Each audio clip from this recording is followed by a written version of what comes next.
So I don't know if you guys heard.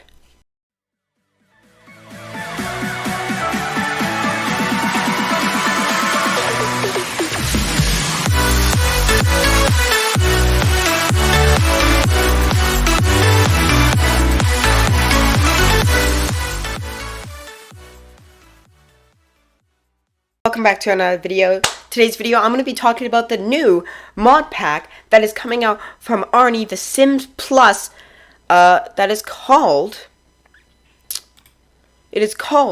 Plum Fruit Part 1. And I'm excited for this mod pack like I don't know if you guys heard, but they're adding they're adding a video station, and they're adding new phones, backgrounds, new tablets, pads, new computers, new laptops, and this is basically a mod pack by the Sims Plus. Go to the Sims Plus. They're absolutely insane, and I just can't believe it. It's just crazy how much they've already done, and yeah. So basically, what they have done is they've taken, as you can see in the trailer right here, you can see they've taken the regular backboard of the phone, and then they've changed it into more of a a style of that. It's called Plum Fruit. So it's like MacBooks. It's like Apple. It's like Apple, but it's Plum Fruit. So you can see the symbols like a diamond with a little leaf, diamond leaf on the side, and it kind of represents more of a it represents Apple, which I think is cool. And it's crazy how how detailed it is, especially that since they're adding a background to the phone.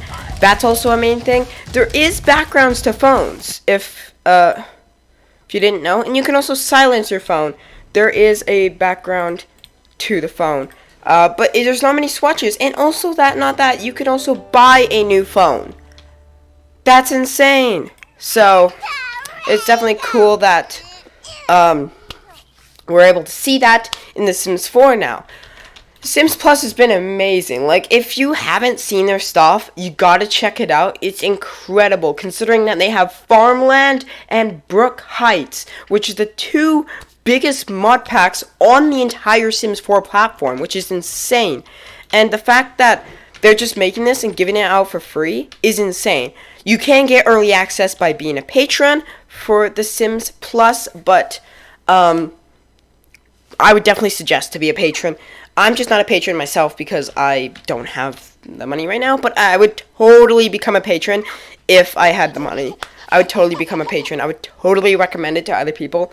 It is just insane that it's entirely base game. You don't need any other packs. Unless you're doing the Plum Fruit, which you do need Get Famous for the more video station. The video station for, that comes with the mod.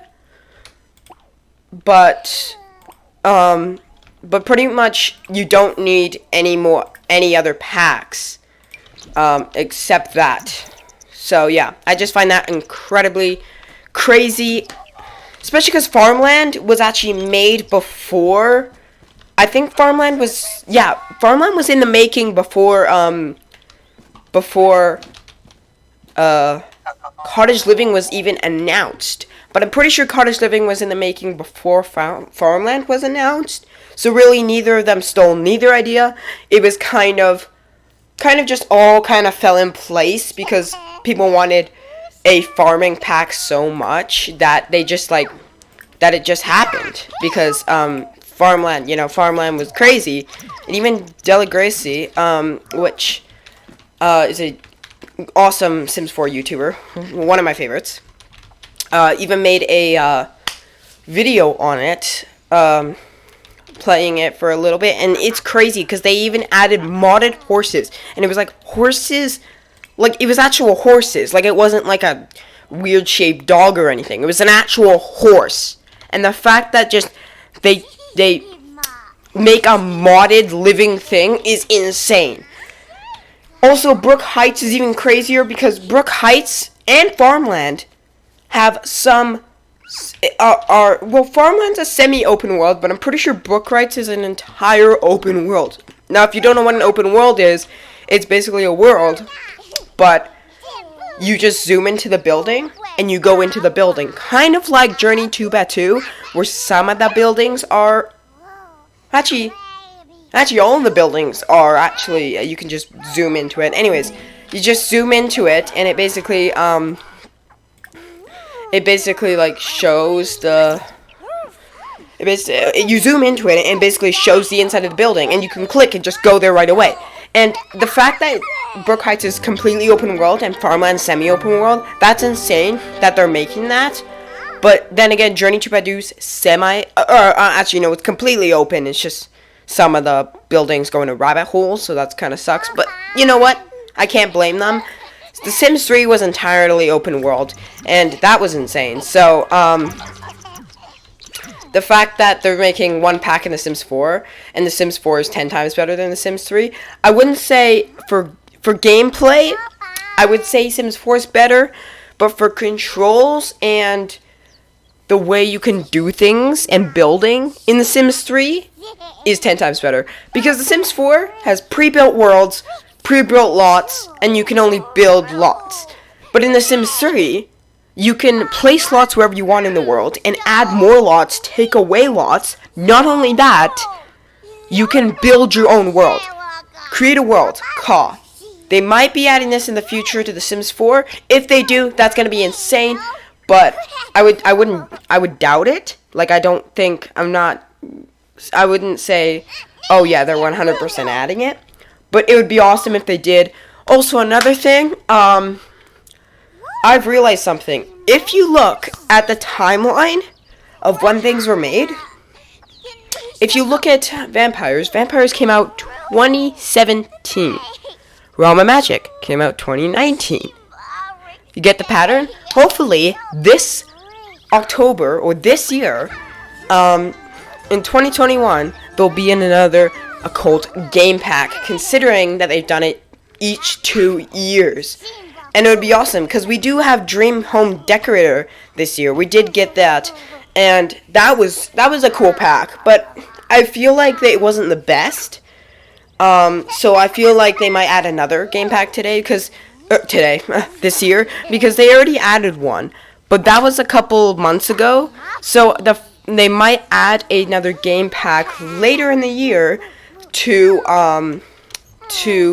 add more gameplay. And considering that Dream Home Decorator wasn't a massive pack for gameplay, it was definitely massive for building, don't get me wrong, and it deserves to have the game pack title. But the fact that it wasn't too big on gameplay, I feel like there might be another game pack that deserves the title game pack, because it adds a bit more gameplay to the pack. And I definitely think we need something else that adds a bit more gameplay to the pack and less building. Another thing is, I'm pretty sure I really want this in the future. I really want werewolves to come to The Sims 4, because that would be just awesome. Who wouldn't want that? And also, Witches won last vote, that they did the vote. They did the voting thing, and they asked, what occult would you want next? And everyone voted the Witches. Sadly, Witches got it added. Not sadly, because, well, technically it was a great pack, and they changed the name to Spellcaster. But if you type in the command, it still says Witches. Anyways, I definitely think it was a really good pack, and I still play with it. It's crazy. Like, the fact that there's so many spells, like, just is crazy. And the fact that we have servos, is also really cool, because servos was the latest occult that we've had. And it wouldn't be technically called that, but it is technically an occult. That's what they call it. But you can't create it from the Create a Sim occult menu, so that kind of sucks. But servos are technically an occult. But the next one I would love to see is werewolves, because we already have vampires, so might as well add werewolves, you know, like, just mix the three, because their rivalry is actually, like, so cool. You could do a lot of good storytelling, and especially with Brook Heights, there might be some really good storytelling with Brook Heights and werewolves combined, you know, like, there might be like, oh, like an infection, or even like the zombie mod from what's his name? It's like super I don't know, but the zombie virus mod or whatever it's called, zombie apocalypse mod. That was a great mod, and definitely that would be cool with Brook Heights. You know, like an rundown, because like we don't really have a open world city. We do have San Myshuno, but that's not really an open world city. So it would definitely be cool to mix Brook Heights with other mods and other packs in the future. Thank you all for listening, and I'll see you guys in the next video. Goodbye.